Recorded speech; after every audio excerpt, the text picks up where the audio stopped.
Bismillahirrahmanirrahim. Assalamualaikum warahmatullahi wabarakatuh. Alhamdulillahi rabbil alamin. Nahmaduhu wa nasta'inuhu wa nastaghfiruh. Wa na'udzu billahi min syururi anfusina wa sayyiati a'malina. May yahdihillahu fala mudhillalah wa may yudlilhu fala hadiyalah.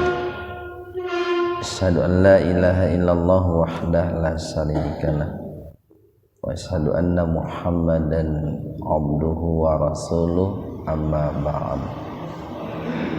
Hadirin ikhwatu iman, jemaah kuliah subuh yang mudah-mudahan dimuliakan Allah Subhanahu wa taala. Pada kesempatan subuh ini kajian tafsir di majelis tafsir Ilin ini mengkaji surat Al-Baqarah ayat 173 halaman 26. Al-Baqarah ayat 173. Kita bahas tajwidnya dulu. Inna gunnah, ada nun bertasdid itu gunnah. Gunnah itu mendengung, tahan dua ketukan, dan ini merupakan harful qasr ya. Asalnya itu harfu taukid inna gitu. Kemudian digabung dengan ma. Jadi innama itu dua huruf itu, harfu taukid dan harfu nafi itu. Maknya ma nafi.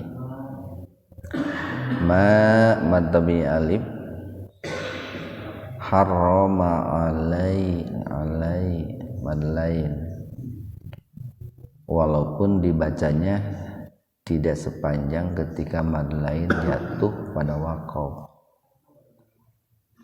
Kumul alif lam qamariyah atau idhar qamariyah. Asalnya mimnya itu sukun itu. Kum asalnya itu. Tapi kemudian dikarenakan setelah mim juga huruf mati, maka mimnya diaktifkan dengan doma. Jadi kumul mai madlain wad idgham samsiyah atau alif lam samsiyah, kebalikan dari alif lam qamariyah. Walahmal alif lam qamariyah atau idhar qamariyah. Jadi lamnya dibaca jelas, walahmal khing, nah, itu ihfa. Nun mati ketemu zai itu ihfa. Cuman dibaca ihfa-nya, dibaca samarnya sepintas saja. Karena nun mati ketemu zai-nya dalam satu kata. Beda kalau terpisah itu. Di walah mal khinzir. Di enggak usah sepintas saja. Zi madtabi iya wa ma'u majaiz munfasil. Madtabi alif bertemu hamzah secara terpisah. Jadi terpisah dan satu kata itu berpengaruh pada dia. Uhilla bihi mansilah qasira. Dibacanya panjang seperti mantobi'i ya. Karena huruf H didahului oleh huruf hidup. Huruf ba-nya kan hidup tuh di kasroh. Jadi hi-nya dibaca panjang dua ketukan. Li ghai madlain rilla tarkik. Lafaz Allah didahului oleh kasroh. Famanid turro. Nah, jadi jangan dibaca qalqalah, jangan pamanid gitu.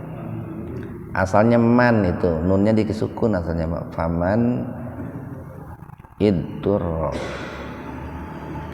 Nah, karena dua huruf mati bertemu secara berurutan, maka yang pertama diaktifkan. Jadi nunnya jadi dikasroh gitu.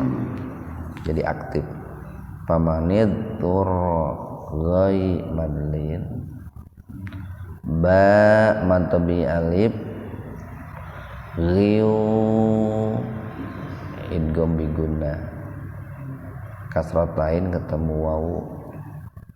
Jadi diidghamkan itu dimasukkan ke huruf wawu dengan mendengung biguna. Wala mantabi alif mantabi alif ding ifa hakiki atau ifa abad. Jadi dibaca samarnya betul-betul samar, Pak. Karena kasratain ketemu fa secara terpisah. Falai majaiz munfasil. Matobi alif bertemu hamzah secara terpisah. Is jadi ujung lidahnya digigit, Pak. Jangan isma.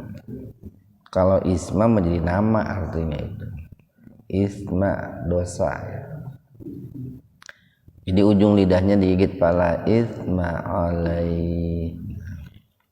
Ini kalau berhenti di sini kan ada waqaf tuh, waqaf jaiz. Boleh berhenti, boleh tidak. Maka mad lainnya dibaca sempurna, Pak. Karena jatuh pada waqaf kalau berhenti. Jadi fala isma alai, hanya disukunkan. Inna gunna nallah tabhim. Lafaz Allah didahului fathah. Jadi dibaca tebal lafaz Allah. Ghafu mantabi wawu rur ghafurur rahim. Ini idgham bila guna, Pak. Dimasukkan tapi tanpa mendengung. Kebalikan dari idgham biguna. Ghafurur rahim. Mad arid lisukun. Ikhwanu fiddin arsadakumullah. Dalam ayat ini Allah Subhanahu wa taala mengabarkan kepada kita tentang makanan-makanan yang diharamkan oleh Allah Subhanahu wa taala. Jadi kalau dalam ayat sebelumnya Allah mengabarkan kepada kita sekaligus mengingatkan kita, memerintahkan kita untuk menjauhi makanan-makanan yang haram, sekaligus memerintahkan untuk memakan makanan yang halal dan thayyibah. Nah, dalam ayat ini Allah mengabarkan kepada kita makanan-makanan yang haram itu seperti apa, atau apa saja makanan-makanan yang haram itu. Nah, secara garis besar, Pak,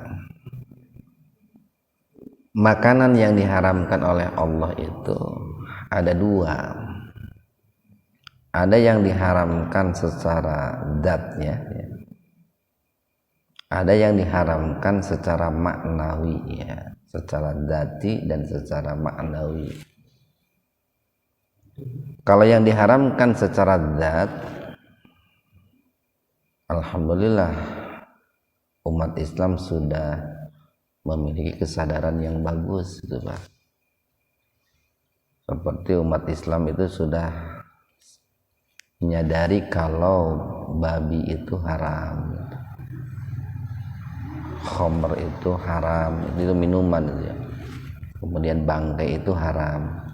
Jadi kesadarannya sudah bagus, gitu. Walaupun belakangan ini ada pihak-pihak yang ingin mencoba untuk menghalalkan makanan-makanan yang diharamkan oleh Allah. Tetapi untuk makanan-makanan yang diharamkan secara maknawi, nah ini pemahamannya dan kesadarannya belum bagus. Nah, yang diharamkan secara maknawi itu adalah yang diharamkan karena usahanya tidak baik, tidak benar, Pak. Seperti kan Allah mengharamkan riba, atau Allah mengharamkan makanan yang didapat hasil merampok, mencuri. Nah, itu haram secara maknawi. Jadi ketika beras itu kan asalnya haram, tapi kalau didapat dengan cara mencuri menjadi haram. Beras itu asalnya halal itu ya, maaf. Asalnya kan halal beras itu. Tapi ketika didapat dengan cara mencuri, merampok, itu kan menjadi haram. Nah, itu haram maknawi. Nah, di ayat 173 ini Allah mengabarkan kepada kita yaitu makanan-makanan yang diharamkan secara zat, secara zat. Nah, makanan yang diharamkan secara zat ini para ulama paling tidak beda, ada dua pendapat. Paling tidak ada dua pendapat tentang apa saja makanan yang diharamkan oleh Allah Subhanahu wa taala. Nah, nanti kita bahas lebih jauh ya. Kita bahas dulu perkata Pak. Innama, nah, harful qasr Pak. Huruf yang berfungsi untuk membatasi ya hukum-hukum yang jatuh setelah huruf innama, atau huruf yang berfungsi untuk membatasi ketentuan-ketentuan yang terdapat pada kalimat-kalimat yang jatuh setelah huruf innama. Jadi asalnya inna sesungguhnya, ma tiada lain tiada bukan, atau sesungguhnya hanyalah, harama yang diharamkan, alaikum terhadap kalian. Nah, di sini kata harama diikuti dengan alaikum, jadi tidak ilaikum, karena di situ kan bicara tentang hal-hal yang negatif. Jadi bicara tentang sesuatu yang diharamkan oleh Allah, bukan bicara tentang sesuatu yang dihalalkan oleh Allah. Makanya menggunakan alaikum bukan ilaikum, karena kalau ilaikum itu konotasinya positif. Nah, apa saja yang diharamkan oleh Allah itu pertama adalah al-maitah, bangkai, bangkai, kecuali dua bangkai yang dihalalkan oleh Allah itu. Pertama adalah al-hut, yang kedua wal jaron. Satu adalah bangkai ikan, bangkai ikan, baik itu ikan yang ada di laut ataupun ikan yang berada di air tawar. Itu kalau bicara hukumnya, Pak, bicara hukumnya. Walaupun perlu juga nanti pertimbangan ilmu kesehatan. Umpamanya ada ikan mati itu sudah bau gitu kan. Itu kan secara ini kan tidak thayyib itu, Pak. Walaupun hukum asalnya bangkai ikan itu halal, tetapi kalau sudah bau berarti kan sudah tidak thayyib itu.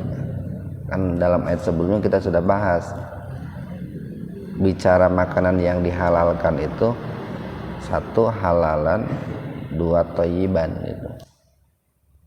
Jadi dua bangkai yang dihalalkan oleh Allah itu, satu bangkai al-hut, ikan, yang kedua al-jarad, ya, belalang. Ya ikan apa saja Pak, baik yang di darat ataupun di laut. Selain itu diharamkan oleh Allah Subhanahu wa taala. Baik itu binatang yang hidup dengan cara berjalan, merayap ataupun terbang gitu. Kemudian yang kedua yang diharamkan oleh Allah itu waddama, darah ya. Kalau di ayat yang lain diqayyid gitu. Jadi yang namanya kalimat atau kata itu ada kata yang mutlak, Pak. Ada kata yang muqayyad. Tapi mutlaknya jangan mutlak dipahami dalam istilah kita, Pak. Kalau mutlak dalam istilah kita Indonesia kan paten itu Pak, sudah tidak bisa dirubah. Kalau mutlak dalam istilah ilmu Al-Quran atau ilmu tafsir, justru itu masih bisa berubah, masih umum. Nah, kata lahma di sini, kata dama di sini mutlak, karena di ayat yang lain ada yang memakai tambahan masfuha. Di daman masfuha, darah yang mengalir. Nah, yang dama wadama ini mutlak, kalau wadamam masfuha itu muqayyad. Kayak ini, kayak rokobatin ya, fatahriru rokobatin. Nah, rokobah itu mutlak itu. Tapi di ayat yang lain ada rokobatin mu'minatin, nah, itu muqayyad. Jadi hampir mirip, kalau rokobah itu umum, kalau rokobatin mu'minatin khusus itu. Damun itu umum, kalau damun masfuhah itu khusus itu. Hampir mirip begitu ya, tapi sebetulnya yang pas itu mutlak dan muqayyad itu. Jadi tidak semua darah itu haram, tapi yang diharamkan itu adalah daman masfuha, darah yang mengalir. Nah, kenapa kok disifati dengan yang mengalir? Karena kan nanti ada darah yang tidak mengalir. Ya seperti kan dalam daging ayam, sapi itu kan, ketika kita menyembelihnya di sayap atau di apa itu kan ada darah lah sedikit-sedikit, nah itu tidak haram. Atau ati sendiri kan asalnya kan darah, inna fil jasadi mudghah, nah, itu ya. Jadi ati sendiri asalnya kan darah, tetapi itu sudah berubah nama menjadi ati. Nah, makanya ini perlu diketahui juga, karena kan dulu seringkali ketika menyembelih hewan itu orang itu menampung darahnya, marus sebenarnya. Malah di pasar-pasar juga hari ini masih banyak yang menjual darah itu dengan alasan karena nambah darah karena gitu. Kuasa ngobion wae gitu kan. Jadi haram itu darah yang mengalir itu. Kemudian yang ketiga, nah makanya untuk hati itu ada dalil yang secara khusus dari Rasulullah gitu. Rasul mengatakan kecuali hati, gitu. Kecuali hati itu. Nah, Rasul mengatakan kecuali hati karena asalnya hati itu darah, tapi sudah dihalalkan gitu ya, sudah dihalalkan. Ya. Kemudian yang ketiga, walahmal khinzir, walahma dan daging al khinzir, babi. Ini ketika saya mengatakan bilang khinzir itu babi, itu bukan kasar Pak, karena kan itu bisa diterjemahkan di lain gitu. Makanya gara-gara saya ingin halus gitu, lalu khinzir itu diartikan naon gitu ya gitu enak gitu. Kayak kalb itu kan anjing, ketika bilang anjing ya nggak kasar juga kan, memang artinya itu Pak. Jadi walahmal khinzir dan daging babi. Nah di sini memakai kata laham daging, tapi jangan dipahami selain dagingnya halal gitu Pak. Nah ini yang disebut dengan itlaqul juz'i yuradu bihil am. Jadi yang diungkapkannya itu sebagian daging, disebutnya daging kan. Tapi yang dimaksud seluruh babi itu, baik itu tulangnya, lemaknya, ususnya, otaknya, ya haram gitu. Nah, itu. Tapi di sini Allah menyebutnya daging, karena kalau orang bicara makan jenis binatang, makan hewan itu, biasanya kan bicara daging gitu. Meser daging onta gitu. Beli daging domba kan, belinya beli daging gitu Pak. Walaupun ketika transaksi bisa jadi kan orang itu bukan beli dagingnya, beli usus sapi Pak gitu, beli dengkul, tapi kan awalnya daging sapi kan gitu. Nanyanya kan daging sapi.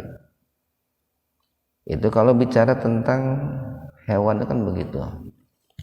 Jadi yang ketiga adalah walahmal khinzir, dan seluruh babi atau babi, dan bukan hanya dagingnya tapi segala hal yang ada pada tubuh babi. Wama, dan apa-apa. Nah ini ada yang menyebutkan maknya itu maklil asya, mak yang menunjukkan sesuatu yang sifatnya umum. Uhilla, yang dipersembahkan bihi, dengan sesuatu itu, li, untuk, goiri, selain Allah ya Allah. Dan apa-apa yang dipersembahkan untuk selain Allah subhanahu wa ta'ala. Nah yang dipersembahkan untuk selain Allah itu kan ada ya, yang bentuknya itu binatang, ada juga yang bentuknya itu selain binatang. Cuman sering dipahami dan apa yang disembelih bukan karena Allah, padahal tidak hanya yang disembelih Pak, yang tidak disembelih pun kalau dipersembahkan untuk selain Allah tidak boleh. Umpamanya ada orang bikin sasajen dengan telur kan tadi disembelih, ya tidak boleh dimakan juga Pak. Atau orang bikin tumpeng lalu dipersembahkan untuk genderuwo katanya. Lalu kita nemu ya, wah ayat tumpeng ya di parapatan jalan hanapeun tanggal. Itu kan oleh orang yang bersangkutan dipersembahkan untuk selain Allah. Ya jangan dimakan juga. Untung iya menang milik cenah kita. Itu kan wa ma uhilla li ghairillah itu. Walaupun itu tidak disembelih, Pak. Terlebih-lebih kalau memang makanan itu berupa hewan yang disembelih. Makanya binatang-binatang atau daging yang barangkali yang diberikan oleh orang selain muslim. Nah, ketika daging itu diberikan kepada kita pada hari-hari besar mereka, itu para ulama itu rata-rata mengatakan haram itu, Pak. Yang disembelihnya pada hari besar mereka, Pak. Beda kan orang itu makan daging itu di hari raya, ada orang makan daging di hari-hari biasa. Nah, kalau makan dagingnya itu di hari raya itu kan dalam rangka mengagungkan Tuhan gitu Pak. Pamannya begini nih, besok erek hari raya gitu, mencit domba kan gitu Pak. Itu kan dalam rangka mengagungkan hari raya itu. Nah, sembelihan seperti itu jika dari orang luar Islam itu tidak boleh. Tapi kalau sembelihannya di hari-hari biasa, itu kan nyembelih biasa saja, bukan dalam rangka mengagungkan sesuatu. Ya. Jadi kalau misalnya hasil sembelihan Iya. orang-orang yang tidak muslim Iya. kan menyembelihnya kan hampir mungkin di atas 90% barangkali gitu ya, tidak mau menyebut nama Allah. Iya. Akan tapi dari sisi cara penyembelihnya misalnya benar, itu kalau tidak diperuntukkan untuk sesembahan, Iya. nah biasa seperti dia berdagang gitu, Iya. itu berarti halal kan? Bismillah. Itu rata-rata para ulama mengatakan kalau bukan untuk bukan untuk sesembahan itu boleh, kalau bukan untuk sesembahan. Tetapi tentu kan kita harus memilih yang ideal gitu. Memilih yang ideal itu adalah memakan sembelihan yang disembelih oleh orang muslim. Bahkan kalau menurut Imam Malik, sembelihan yang disembelih oleh orang muslim walaupun ketika menyembelihnya tidak membaca doa bismillah ya Allahu akbar, itu halal. Karena dia seorang muslim, dalam dirinya sudah ada nama Allah gitu. Sudah ada nama Allah gitu. Tetapi tentu yang lebih baik itu walaupun seorang muslim tetap saja ketika menyembelih itu membaca doa, itu yang lebih baik gitu Pak, walaupun seorang muslim.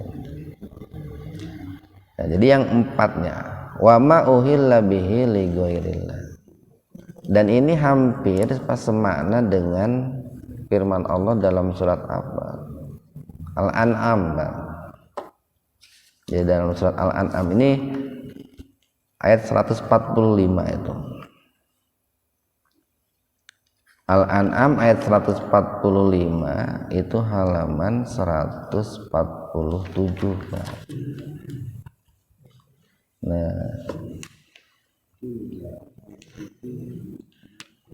Al-An'am halaman 147. Nah, ada ya.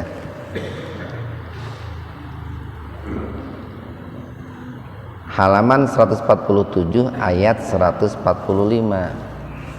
Kul katakanlah wahai Muhammad. Jadi Allah menyuruh kepada Rasulullah Muhammad sallallahu alaihi wasallam. La ajidu, aku tidak dapati fima uhiya, pada apa yang diwahyukan, maksudnya dalam Al-Qur'an, fima uhiya, pada apa yang diwahyukan ilayya, kepadaku, muharraman, yang diharamkan, ala ta'imin yat'amuhu, kepada orang yang hendak memakannya itu, illa, kecuali ayyakuna maitatan, kecuali makanan itu bangkai, au atau daman masfuha. Nah ini muqayyad ini Pak, ada kata masfuha atau darah yang masfuh, yang mengalir, aulah mahingzir, atau daging babi. Fa innahu, maka sesungguhnya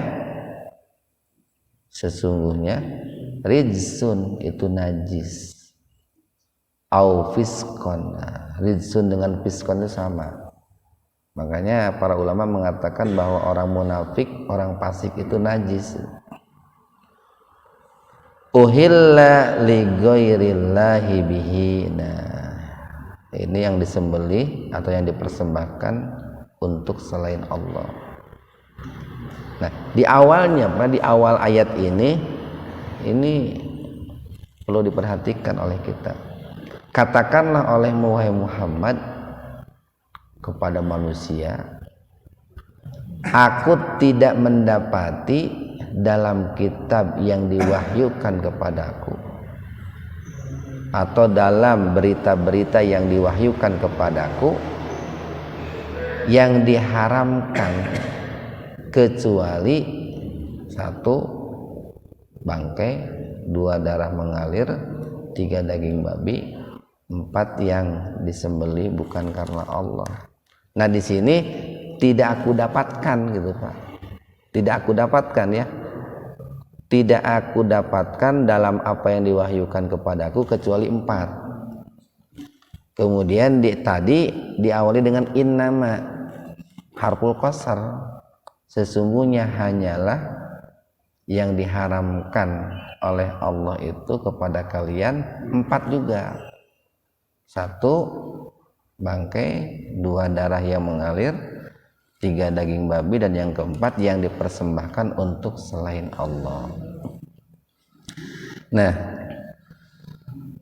untuk 4 hal ini nih, atau untuk 4 yang diharamkan oleh Allah ini, seluruh umat Islam itu sepakat Pak. Sepakat. Para ulama 4 madhab pun sepakat. Tidak ada perbedaan pendapat bahwa apa yang diharamkan, 4 makanan yang diharamkan oleh Allah dalam Al-Quran secara dat ini kan haramnya secara dat Pak, bukan secara makna. Ini disepakati yang 4 ini adalah haram. Tetapi selain yang 4 ini, para ulama beda pendapat Pak. Gitu. Sekali lagi nih, makanya tadi di awal kita katakan makanan yang diharamkan secara zat itu ulama terbagi 2. Saya katakan begitu. Ada makanan yang keharamannya disepakati. Nah, mana yang disepakati? Yang 4 ini tidak ada beda pendapat, baik itu madhab Hanafi, madhab Maliki, Syafi'i ataupun Hambali. Tetapi ada makanan yang diharamkan di luar 4 ini, atau ada makanan yang dilarang, yang dilarang di luar yang 4 ini, namun ulama beda pendapat. Seperti yang dilarang dimakan yang terdapat dalam hadis, yang terdapat dalam hadis. Kan ada dalam hadis itu riwayat Imam Muslim itu ya. Di situ Rasulullah mengatakan kullu dinabin minasiba haramun. Setiap binatang yang senat, setiap binatang buas yang bertaring haram gitu. Atau kalau dalam redaksi yang lain tuh naha Rasulullah sallallahu alaihi wasallam kulla dinabin minasiba wa kulla dimikhlabin minat toir gitu ya. Rasulullah melarang memakan binatang buas yang bertaring dan burung yang mencakar. Nah, mengenai larangan Rasulullah memakan makanan binatang buas yang bertaring, kemudian burung yang mencakar ini, ulama beda pendapat itu Pak. Ulama beda pendapat. Kalau yang 4 ini nggak ada beda pendapat, nggak ada. Makanya kalau ada orang sampai menghalalkan babi katengtingan ya, kan sudah sepakat, ulama nggak ada beda pendapat itu. Tapi selain yang 4 ini beda pendapat. Kenapa kok bisa beda pendapat? Atau apa saja pendapatnya itu? Ada sebagian ulama bahwa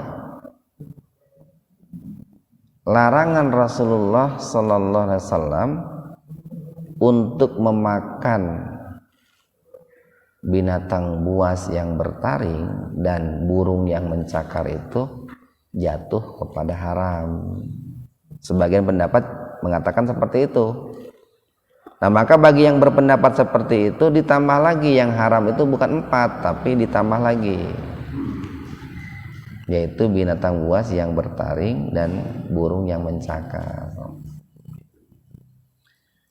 Mereka berpendapat bahwa sabda Rasulullah itu merupakan tambahan daripada firman Allah, karena hadis itu merupakan sumber hukum yang kedua dalam Islam.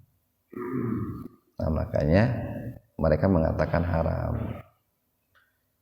Tapi ada juga ulama yang berpendapat bahwa tidak jatuh kepada haram, namun jatuhnya kepada makruh tahrim, Pak. Jadi atau makruh abad. Kan makruh itu ada 2, ada makruh akrob gitu ya. Makruh ringan, makruh akrob itu. Ada makruh abad atau makruh tahrim. Makruh yang mendekati haram. Geus deukeut pisan kana haram teh, eta makruh tahrim gitu. Nah, kenapa ulama yang kedua ini berpendapat bahwa binatang buas kemudian burung yang punya cakar itu jatuh kepada makruh tahrim? Karena binatang buas dan burung yang mencakar itu tidak diharamkan oleh Al-Quran gitu. Itu alasannya, Pak. Atau karena Allah membatasi dalam Al-Quran yang diharamkan itu hanya 4. Dalilnya mana yang ini nih? 1 Al-Baqarah 173. Allah membatasi dengan innama, yang haram itu hanya 4. Atau Al-An'am 145 yang tadi, aku tidak didapati yang diharamkan dalam Al-Quran itu kecuali hanya 4. Itu kan kata Rasulullah begitu, diperintahkan oleh Allah. Allah menyuruh Rasulullah untuk mengatakan, tidak aku dapati yang diharamkan dalam apa yang diwahyukan Allah kepadaku itu hanya 4. Nah, maka bagi ulama yang kedua berpendapat karena yang diharamkan itu sudah dibatasi hanya 4, maka selain yang 4 itu jatuh kepada makruh tahrim gitu. Makruh yang mendekati haram. Ya, mangga. Yang hidup di antara 2 alam seperti air dan darat. Ya, terima kasih Pak Ji. Sebetulnya binatang yang hidup di 2 alam itu nggak ada dalilnya itu. Jadi tidak ada dalil yang mengharamkan binatang yang hidup di 2 alam. Tapi di masyarakat eta banyak pemahaman eta. Yang ada dalilnya itu, yang diharamkan itu tadi 1 adalah kullu dinabin minasiba, yaitu binatang buas yang mencakar. Yang kedua, kullu dimihlabin minat toir, yaitu burung yang bertaring. Yang ada dalilnya yang itu. Justru yang hidup di 2 alam itu nggak ada dalilnya itu teh, nggak ada dalilnya. Cuman di masyarakat kan ya iya mah hidup di 2 alam. Bukan itu yang menyebabkan haramnya itu. Kalau mau disebut haram itu bukan karena hidup di 2 alam kayak buaya gitu ya, karena buasnya itu, karena buasnya dan karena taringnya, bukan karena hidup di 2 alamnya. Cuman meureun kulantaran buaya teh hidup di darat jeung di air, oh ieu teh haram teh gara-gara hidup di 2 alam. Itu kan perasaan itu, Pak. Perkiraan itu, perkiraan. Ya, tanya enggak nyambung. Tapi maaf nih, benar. Itu pun masih diperdebatkan gitu ya. Ada yang mengharamkan, ada yang mengatakan makruh tahrim. Yang mengharamkan dikarenakan itu binatang buas sesuai dengan hadis Nabi. Yang memakruh tahrimkan karena di Al-Quran tidak disebutkan itu. Ya. Ya, untuk bangkong. Ya. Nah, bangkong itu kan dengan kodok itu bilang satu jenis lah, satu rumput.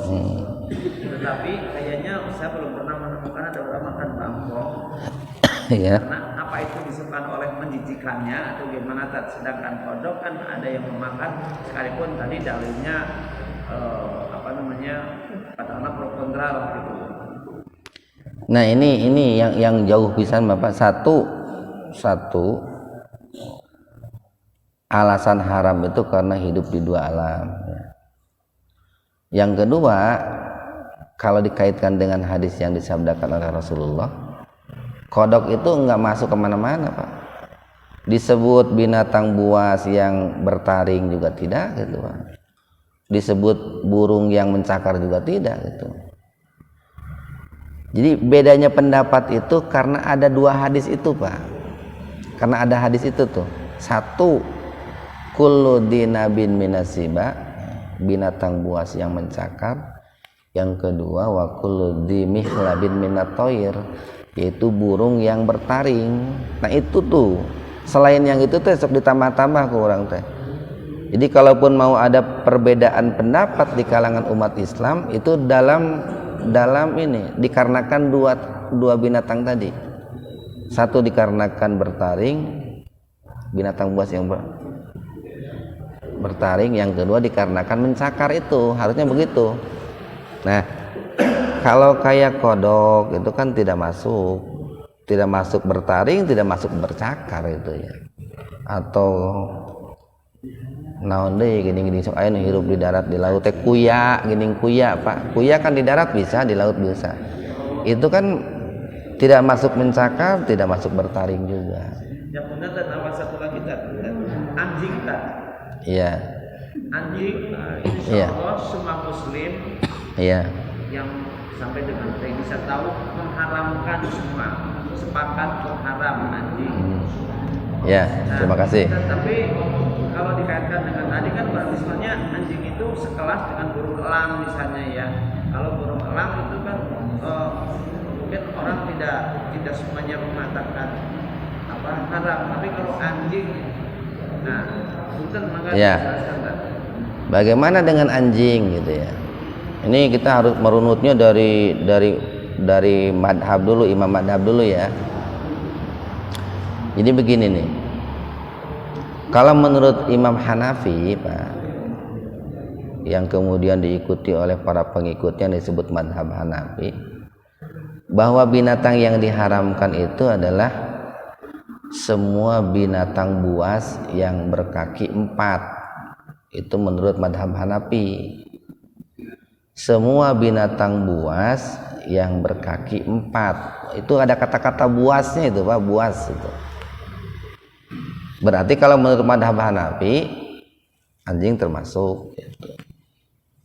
Kalau menurut madhab Syafi'i dan madhab Hambali, yang diharamkan itu adalah binatang buas yang menyerang manusia.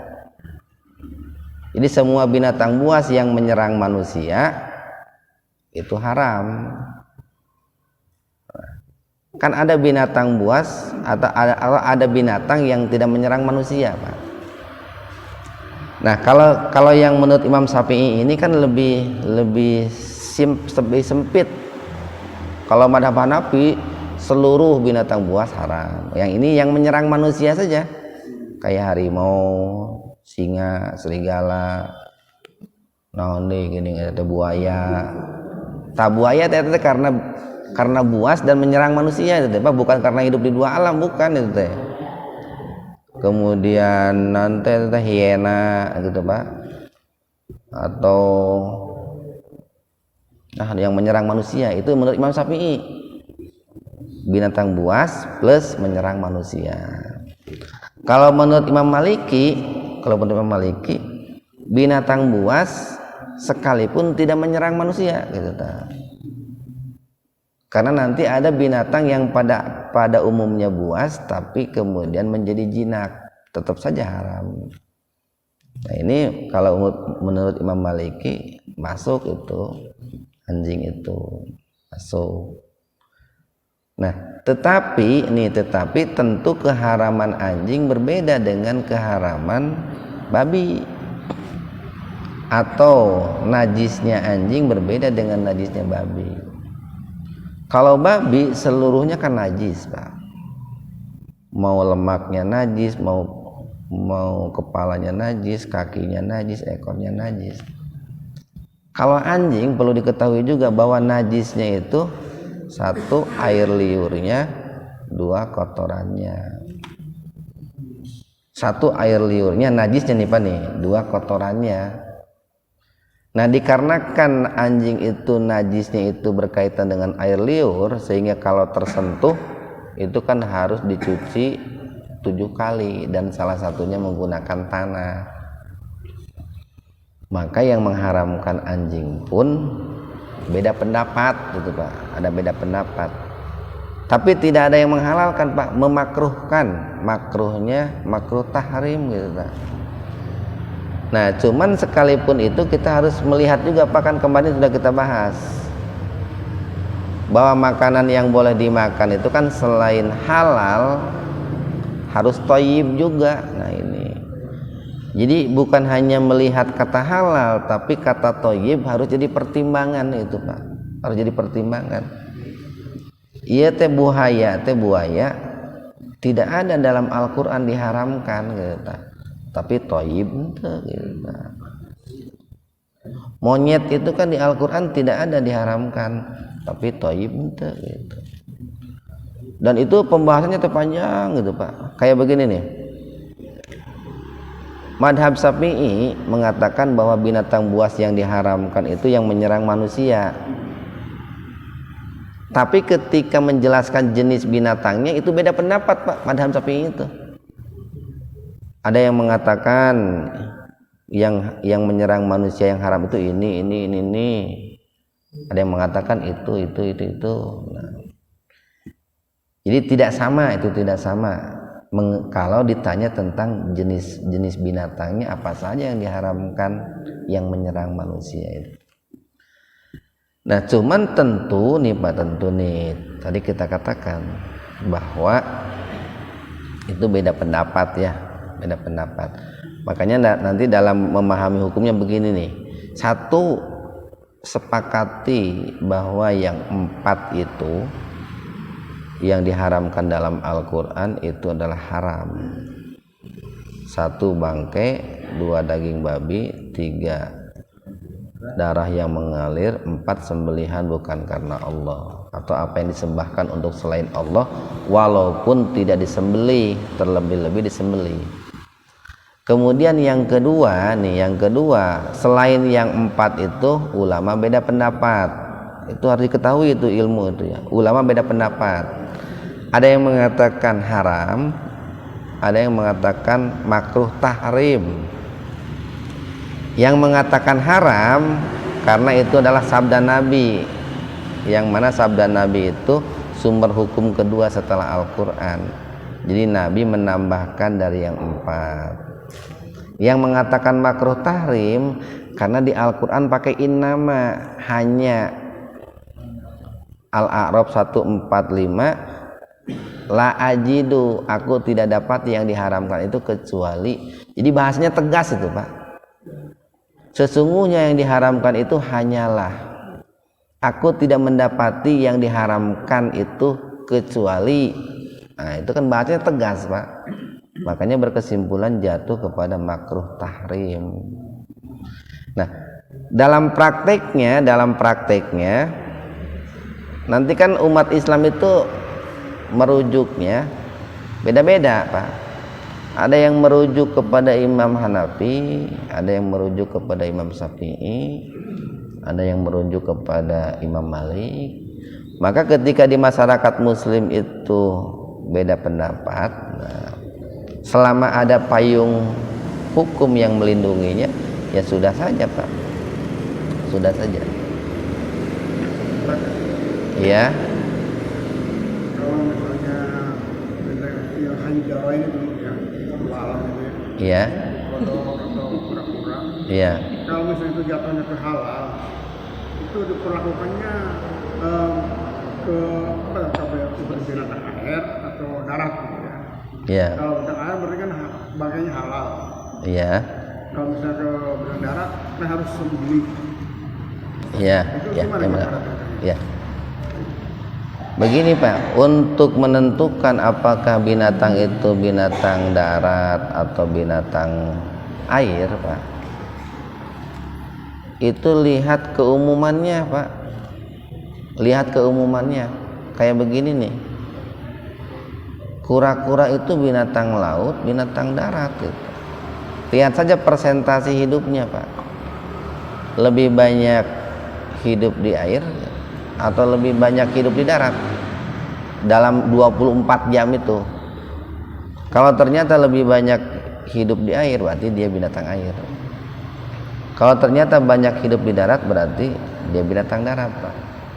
Kayak sering saya berikan contoh begini, untuk menentukan orang itu laki-laki atau perempuan, bencong gitu Pak, lihat saja kencingnya keluar dari kelamin yang mana gitu.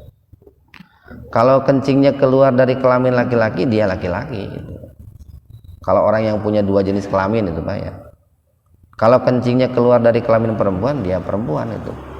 Jadi binatang itu disebut binatang air atau darat, lihat saja persentase hidupnya lebih banyak di mana. Nah, khusus Pak nih, khusus untuk bangkai yang hidup di laut, semuanya halal itu Pak. Semuanya halal. Karena apa? Karena apa yang ada di laut itu halal Pak. Itu mayoritas ulama mengatakan begitu. Termasuk mayoritas ulama mengatakan babi laut itu Pak ya. Anjing laut itu halal. Madhab Syafi'i mengatakan anjing laut halal, babi laut halal, dengan dalil al-ma'u tahuru ma'uhu wal hillu maitatuhu. Yang namanya air laut itu airnya suci dan halal bangkainya. Al-ma'u tahuru ma'uhu wal hillu maitatahu. Yang hidup di laut tapi Pak, yang hidup di laut. Tapi kalau seandainya ayeuna babi darat jatuh ke laut, nyatakan babi darat ya Pak, lain babi laut itu. Babi laut gitu ya. Babi laut. Itu halal. Itu menurut pendapat Imam Syafi'i dan mayoritas Hanafi Maliki mengatakan halal. Dan itu tentu salah satu kelebihan binatang-binatang yang hidup di laut Pak. Makanya ada beberapa orang itu ketika makan itu lebih memilih aman itu makanan-makanan yang dihasilkan dari laut, itu lebih aman karena tidak disembelih gitu Pak. Tidak mesti disembelih. Beda dengan binatang yang hidup di darat kan mesti disembelih. Nah, ketika disembelih itu yang menyembelihnya itu untuk Allah atau bukan, atau baca bismillah atau tidak, ini kan agak meragukan itu Pak. Ada sekelompok orang yang seperti itu gitu Pak ya. Nah, mudah-mudahan ada hikmah dan manfaat untuk kita semua. Wabillahi taufiq wal hidayah. Assalamualaikum warahmatullahi wabarakatuh.